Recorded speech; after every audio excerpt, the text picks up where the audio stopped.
paz do Senhor, amém? Vou cantar um hino para que vocês vão me ajudar. Estão querendo ver a tua queda. Estão querendo ver o teu final. Mas não pague na mesma moeda. Nem tampouco desejo mal. Ainda se vierem contra ti, fique calado, porque é humilhado por Deus é exaltado. Ele vai mudar o rumo da história, vai enviar anjos pro trono da glória, com as palavras embanhadas pra lutar por você. Os seus inimigos vão ter que fugir, correndo, gritando, dizendo assim: o Deus dele é mais forte, eu não vou resistir. Os seus inimigos vão ter que fugir, correndo, gritando, dizendo assim: o Deus dele é mais forte, eu não vou resistir. E o final dessa história é muito linda de se ouvir. Os que vieram contra você vão ter que ver você subir, subir no degrau da exaltação de Deus. Comece a dar glória. Hoje eu tenho a certeza que vou sentar na mesma mesa pra comemorar sua vitória. Hoje eu tenho a certeza que vou sentar na mesma mesa pra comemorar sua vitória. Ele vai mudar o rumo da história, vai enviar anjos pro trono de glória, com as palavras embanhadas pra lutar por você. Os teus inimigos vão ter que fugir, correndo, gritando, dizendo assim: o Deus dele é mais forte, eu não vou resistir. Os teus inimigos vão ter que fugir, correndo, brigando, dizendo assim: o Deus dele é mais forte, eu não vou resistir. Obrigada pela oportunidade. Amém! Eu quero agradecer o Daniel, a irmã Luísa, que atendeu o nosso pedido e fez essa maravilha, né, com as crianças daqui. Que não fique só dessa vez, mas que todos vocês, crianças, continuem a aprender a cantar para estar louvando a Deus, tá bom? O Senhor recebeu hoje esse louvor de vocês. O louvor da criança é o louvor que mais agrada a Deus. Agora os adultos também vão louvar e as crianças também. Vamos cantar o Zaqueu. Vamos ficar de pé, vamos cantar o Zaqueu. As crianças gostam. Quer vir? Como Zaqueu, eu quero subir o mais alto que eu puder, só pra te ver, olhar para ti e chamar sua atenção para mim. Eu preciso de ti, Senhor. Eu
vamos ouvir a mensagem, a palavra de Deus, com o pastor Reinaldo, que vai trazer essa noite, diretamente do trono do Senhor. E as crianças vão sentar e ficar bem quietinhas, ouvindo a palavra de Deus. Amém?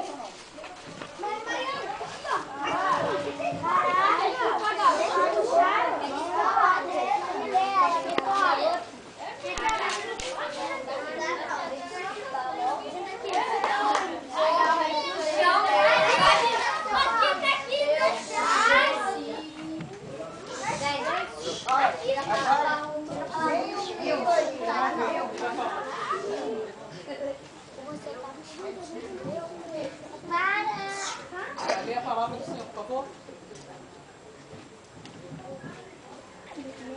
Vamos ler juntos João 3, Evangelho de João, capítulo 3.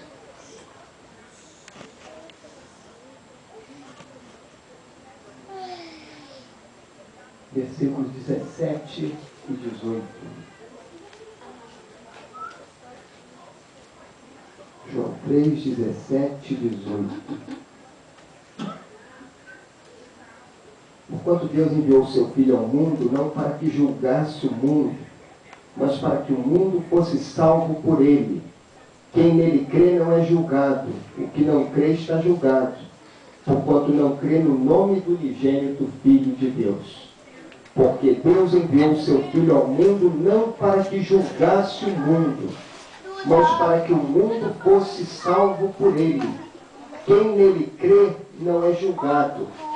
O que não crê já está julgado, porquanto não crê no nome do unigênito Filho de Deus.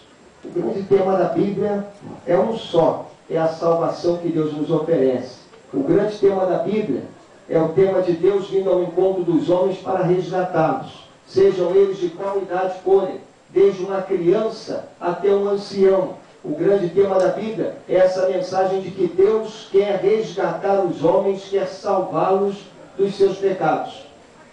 O tema da Bíblia é um tema de um Deus de imenso amor, de um amor tão grande que resgata os homens e faz isso por intermédio de Jesus. Esse texto bíblico que nós lemos, ele discorre sobre isso. E ele vai falar conosco, pelo menos, de duas verdades. A primeira delas é que Deus enviou o seu Filho para salvar o mundo. A primeira mensagem que esse texto tem para nós é essa de modo muito claro. Deus enviou o seu Filho para salvar o mundo. E João coloca isso de uma maneira bem bonita. Primeiro, quando ele coloca diante de nós a questão do mundo. O que é mundo? O mundo é a sociedade. Mundo somos todos nós homens. Mundo era aquela sociedade que existia nos dias de Jesus, composta por homens e mulheres que viviam longe de Deus, longe da presença de Deus, longe dos caminhos de Deus, longe da vontade de Deus. São aquelas pessoas que depois, em Romanos, a Bíblia vai declarar que são fracos, ímpios, inimigos de Deus e que são pecadores e que andam longe de Deus. Que porque estão andando longe de Deus, não desfrutam do cuidado de Deus sobre as suas vidas e não experimentam a bondade de Deus e a misericórdia de Deus sobre o seu caminhar. Exatamente esse mundo, não o mundo coisa, mas o mundo pessoas, que o Senhor Deus veio salvar. Exatamente esse mundo composto por pessoas como nós que aqui estamos, que Deus quer salvar. E para salvar esse mundo, Ele enviou Jesus. E é interessante que o texto bíblico diz que aquele que está em Jesus não é julgado. O texto bíblico diz assim, porque Deus enviou o seu Filho ao mundo, não para que julgasse, ou como dizem algumas outras traduções, de modo talvez até mais exato, não para que condenasse o mundo. O mundo está andando longe de Deus. A sociedade humana se distancia do Senhor. Essa sociedade humana, ela está sob o juízo de Deus. Nós vivemos, na verdade, numa sociedade que está caminhando sob o juízo do Senhor. Esse juízo, ele é visto de duas maneiras. Primeiro, ele é visto num juízo pessoal que nós todos temos. Deus enviou seu Filho ao mundo não para que julgasse o mundo. Quando nós olhamos para Jesus, nós somos julgados. Porque a nossa vida não é semelhante à vida de Jesus. Deus enviou Jesus ao mundo para que ele vivesse aqui no mundo uma vida de tal maneira bonita, de tal maneira exaltada, de tal maneira reta, correta, íntegra, que quando nós olhamos para Jesus e comparamos a nossa vida com a vida dele, nós nos sentimos condenados. Quando nós olhamos para Jesus e comparamos o nosso viver, os nossos sentimentos, as nossas ações, as nossas atitudes com Jesus, nós nos sentimos julgados por Deus e nós descobrimos que a nossa vida está muito aquém da vontade de Deus. Algumas pessoas dizem assim: eu não tenho pecado, mas nós só conseguimos dizer que não temos pecado quando nós não olhamos para Jesus. Porque quando nós olhamos para toda a bondade de Jesus, quando contemplamos todo o amor de Jesus, quando contemplamos a integridade de Jesus, quando contemplamos a correção da vida de Jesus, quando nós pensamos em Jesus como aquele que, como nós, foi tentado em todas as coisas, mas resistiu e venceu todas as tentações, e quando nós passamos a perceber como somos fracos, como somos maus, como somos pecadores, nós percebemos que nós estamos sob juízo. E ninguém precisa falar isso para nós, porque nós vemos isso com nossos próprios olhos. Porque quando olhamos para Jesus, não são os outros que nos condenam, são os nossos próprios olhos. Porque nós dizemos quanto precisamos de Deus, quanto precisamos da graça de Deus. Agora a Bíblia, ela vai além, e ela diz que é o segundo julgamento, e lá em 2 Coríntios 5, 10, a palavra de Deus diz que todos nós havemos de comparecer diante do tribunal de Deus para receber aquilo que fizemos de acordo com o nosso corpo, seja bem, seja mal. Todos nós seremos julgados um dia. Os homens fogem de Deus e os homens parece que ignoram o fato de que todos nós vamos um dia nos encontrar com Deus. Todos nós vamos um dia estar na presença de Deus para ter os nossos atos julgados, quer sejam bons, quer sejam maus. Todos nós estaremos um dia diante de Deus para que recebamos a recompensa por aquilo que fizemos, de bom e de mal. E a Bíblia, quando ela fala de juízo diante de Deus, ela diz para todos nós com clareza que só há um juízo da parte de Deus para as nossas vidas de acordo com as nossas obras. E o juízo que existe é de condenação. Nós estamos condenados aos olhos de Deus por nossas obras, porque nós somos pecadores, nós somos maus, nós somos ímpios. Eu gosto muito daquele texto do rei Belsazar, aquele rei lá da Babilônia, que estava um dia numa grande festa, celebrando, numa grande festa profana, blasfemando das coisas de Deus, quando ele viu parte de uma mão escrevendo algo na parede, e era uma parede branca, e aquela mão escrevia e dizia uma mensagem que ele não conseguia entender, até que veio o profeta Daniel, leu aquela mensagem e falou para ele: rei, você foi pesado na balança, tuas obras foram achadas em falta, e o juízo de Deus se aproxima da tua vida. É assim que sempre a Bíblia fala conosco. Quando nós pensamos em nos apresentar diante de Deus com nossos atos, aquilo que nos resta é a condenação. Por isso o apóstolo Paulo, lá no capítulo 7 de Romanos, quando ele escreve sobre sua própria vida, sobre seus atos, ele fala o seguinte: miserável homem que eu sou, por minha própria força, por meu próprio mérito, por minhas próprias obras, eu estou condenado aos olhos de Deus. Um dia eu descobri isso na minha vida. Um dia eu descobri que por minhas próprias obras eu estava condenado aos olhos do Senhor. Um dia eu descobri que, embora eu fosse à igreja todo domingo, fosse membro da IBD, participasse das classes, eu era condenado aos olhos de Deus. Porque as nossas obras não conquistam o favor de Deus. As nossas obras não conquistam a inocência das nossas mãos, não conquistam o perdão completo e absoluto para as nossas transgressões. Por isso é que esse texto bíblico fala conosco assim: porque Deus enviou o seu Filho ao mundo, não para que julgasse o mundo, mas para que salvasse o mundo. Aquilo que nós não podemos fazer por nossas forças, Deus fez. Deus enviou Jesus ao mundo, para que nós que estamos condenados quando olhamos para Jesus, para que nós que nos sentimos condenados quando pensamos em nossos pecados, tenhamos o perdão, tenhamos a absolvição, tenhamos a salvação pela graça de Jesus, pelo amor de Jesus, pelo sacrifício de Jesus, porque Jesus na cruz tomou sobre si a minha culpa. A sentença que era minha, Jesus levou na cruz. Por isso a Bíblia diz que todo o teu castigo foi lançado sobre Jesus. Lá em Isaías 53 a Bíblia fala disso.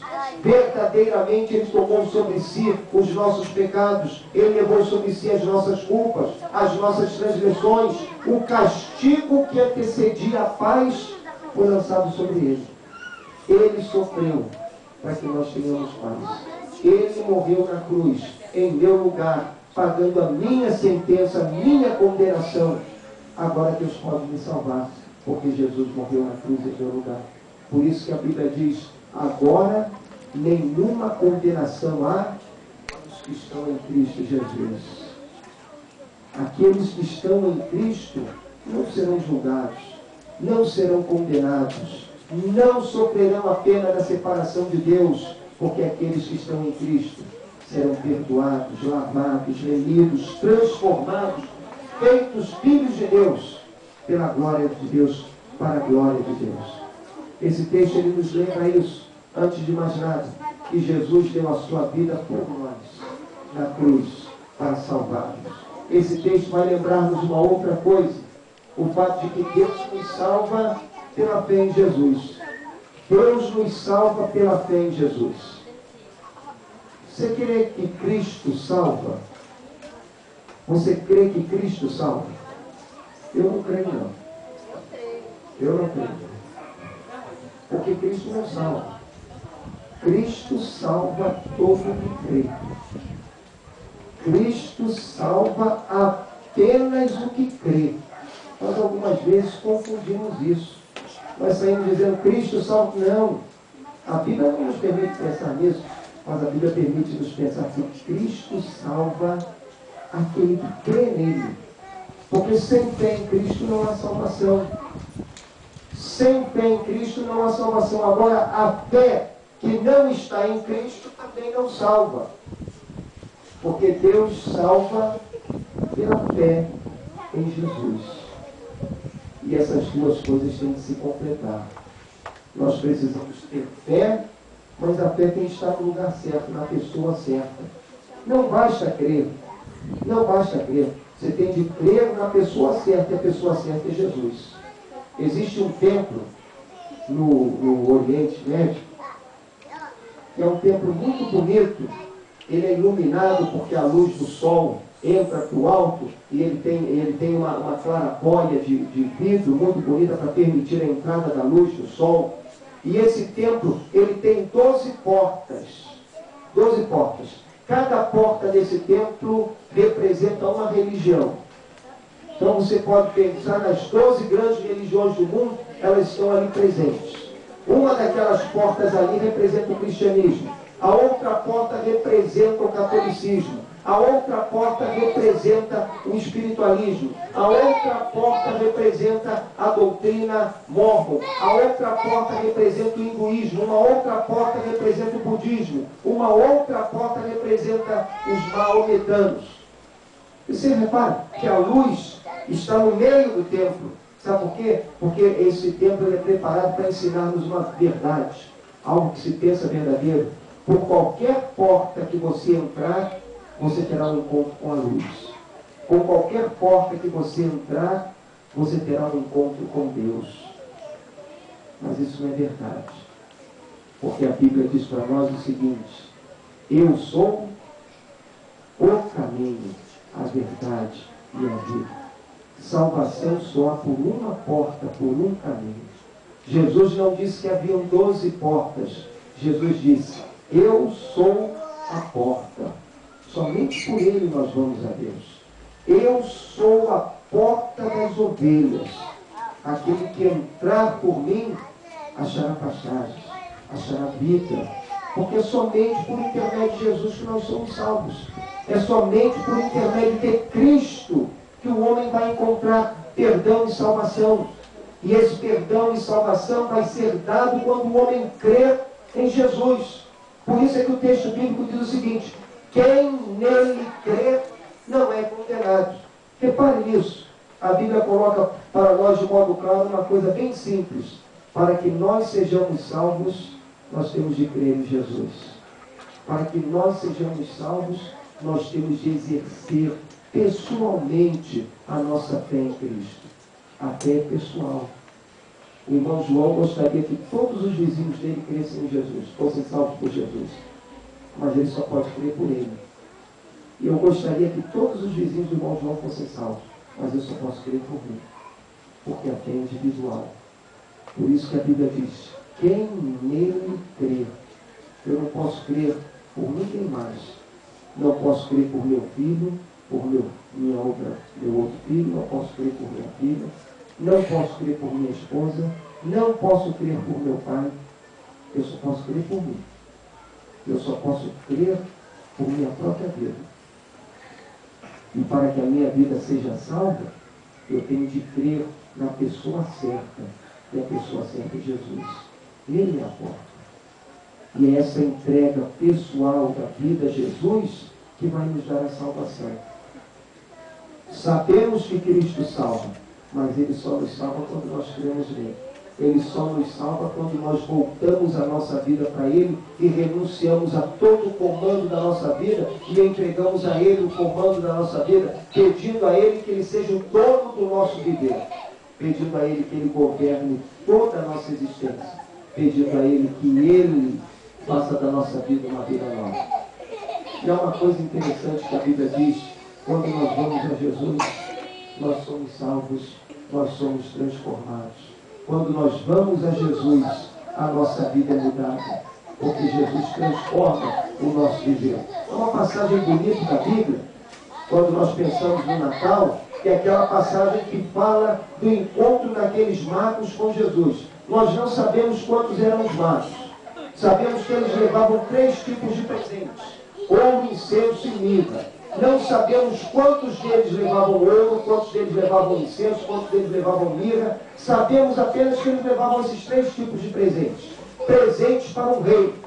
E eles vão até Jesus. E a Bíblia diz-nos uma coisa maravilhosa: Deus guiou aqueles homens até Jesus. Agora, depois que eles encontraram a Jesus, que eles adoraram a Jesus, eles voltaram por outro caminho. Quem vai ao encontro de Jesus sempre volta diferente. Quem entrega a vida para Jesus sempre experimenta a diferença na sua vida, sempre experimenta a mudança. Porque Jesus faz algo novo na nossa vida. Porque Jesus transforma o nosso viver. Porque Jesus faz do nosso viver um viver diferente. Um viver que é iluminado, inundado, abençoado com a graça de Deus, com o poder do Senhor. Deus salva aquele que crê. Deus salva aquele que crê em Jesus. Deus salva aquele que renuncia a todo o comando da sua vida e confessa Jesus como dono da sua existência, como Senhor da sua caminhada. Você já entregou a sua vida para Jesus? Você que está aqui nessa noite já confessou a Jesus como teu Senhor e Salvador? Você que está aqui nessa noite já deixou para trás o juízo de Deus sobre a tua vida?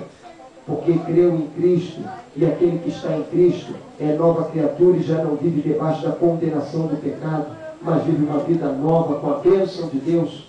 Você já creu em Cristo com todo o seu coração, fazendo dele o Senhor e Salvador da tua vida? Se você ainda não fez isso, faça isso logo. Se você ainda não fez isso, entregue o quanto antes a tua vida para Jesus. Perceba que somente Ele pode te salvar. Ele é a porta, Ele é o caminho, Ele é a salvação para você. Volte-se para Ele então. Creia nele. Entregue a Ele a sua vida. Confesse-o como Senhor do teu viver. E receba de Deus a bênção da salvação, da vida eterna, da presença do Senhor em tua vida, da consolação de Deus na tua existência. Volte-se para o Senhor. Confesse a Ele como teu Salvador. Faça isso ainda hoje. E receba de Deus a salvação para a tua vida. É a nossa oração, em nome de Jesus.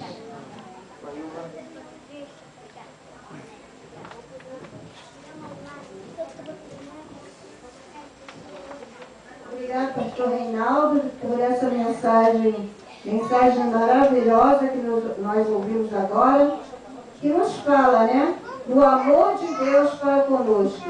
Que Deus, Ele nos amou tanto que enviou quem? Jesus, para morrer.